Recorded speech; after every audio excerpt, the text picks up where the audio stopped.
Moussa Mara, bonjour. Bonjour, Laurent. On a le plaisir de se retrouver aujourd'hui autour de votre ouvrage Cultivons nos Afriques, paru récemment aux éditions Débat Public. C'était il y a quelques semaines et on va essayer d'en parler tous les deux.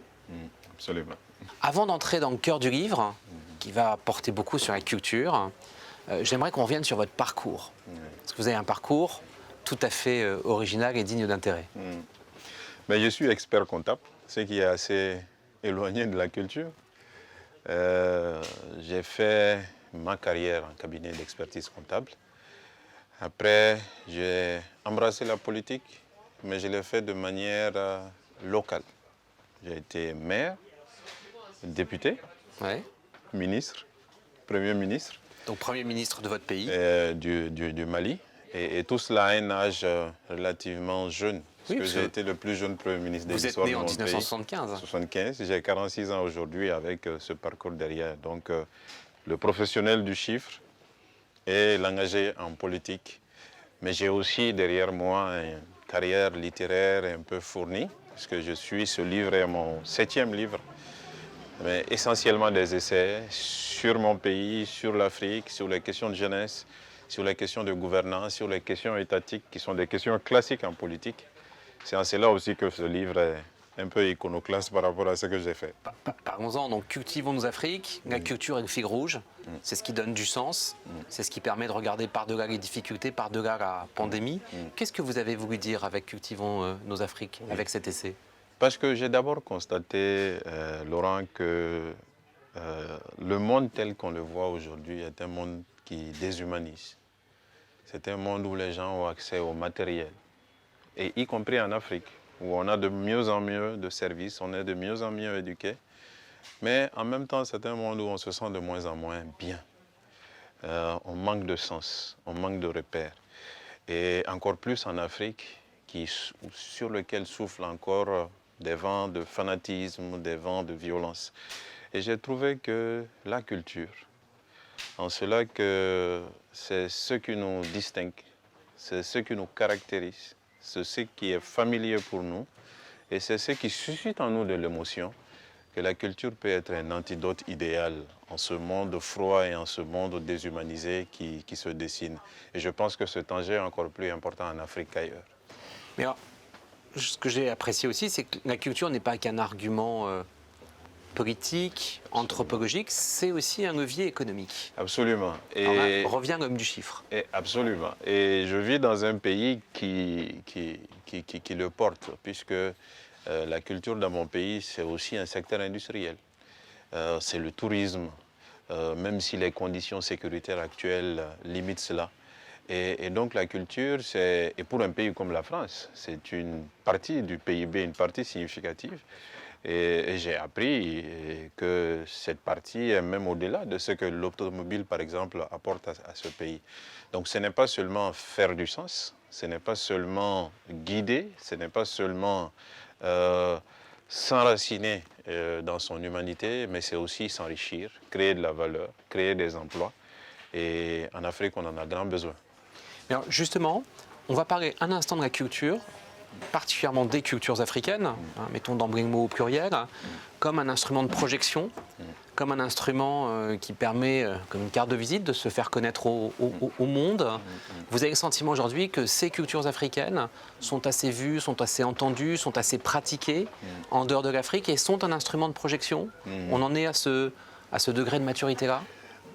C'est le cas, mais ça pourrait l'être encore mieux. Ah, dites-nous comment alors. Je vais le dire. Ça pourrait être encore mieux si seulement nous, les élites, nous retrouvions un peu, je le dis dans le livre, l'effervescence des indépendances.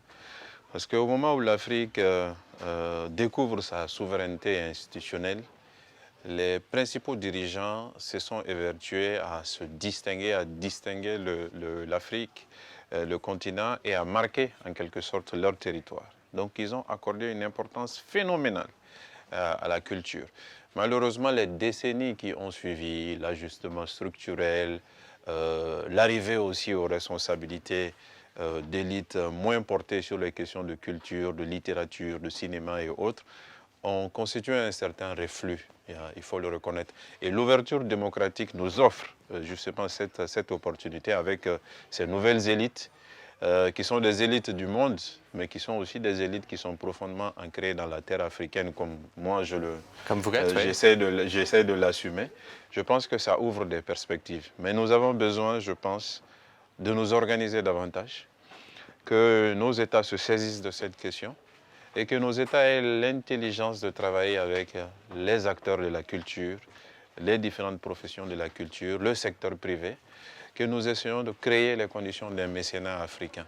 Et donc tous ces chantiers, mis bout à bout, peuvent permettre au continent de retrouver des couleurs sur le plan culturel et ensuite, évidemment, d'en bénéficier économiquement. Vous venez de faire allusion, Moussa Mara, à des difficultés qui secouent certaines parties du continent africain qu'on trouve en Europe. C'est le moment où la culture devient une arme idéologique, devient une arme non plus justement porteuse de progrès, d'émancipation, mais une arme identitaire. Ce risque existe aujourd'hui en Afrique? Ce risque existe malheureusement, je dois le dire, c'est-à-dire la culture pour séparer, la culture pour diviser. Pour cliver. Et quelque part, des fois, la culture pour détruire. Nous l'avons senti dans notre chair au Mali avec des destructions des mausolées de Tombouctou. Et Tombouctou, c'est une cité lumière du Moyen-Âge. Quand des vestiges importants sont détruits par des hommes pour des arguments qui ne sont pas des arguments solides, nous avons aussi des confrontations communautaires avec des destructions culturelles. Donc quand la division instrumentalisée par des acteurs politiques ou des acteurs malfaisants comme des terroristes ou des groupes organisés pour cette destruction, quand la division est inoculée, malheureusement, la culture peut aussi être un élément clivant. Alors qu'il faudra qu'on fasse le pari du contraire. Le pari de la diversité, source d'enrichissement. Le pari de la diversité pour se compléter et pour co-construire ensemble une trajectoire. C'est ce pari que je fais. Depuis le niveau local jusqu'au niveau régional en passant par le niveau national. Parce que quelque part dans le livre, je le dis aussi, la culture peut être un moyen pour que nous nous intégrions davantage en Afrique. Que les manifestations culturelles de sens régional, de sens continental puissent être organisées, soutenues par des États ou des organisations. Là, la culture peut être un pont plutôt que d'être un facteur de division. Plutôt qu'un mur. Dernière question. Deux leviers, deux instruments pour garantir cet avenir. La jeunesse, le digital. Absolument. Et le digital, je dirais, il ne nous a pas attendus. Oui, bien sûr. Il n'a pas attendu les politiques, il n'a pas attendu la stratégie de renaissance culturelle de l'Afrique à l'horizon 2063, les différentes politiques mises en œuvre. Il s'est imposé à nous. Et nos jeunes ont formidablement adapté ce digital à nos contextes.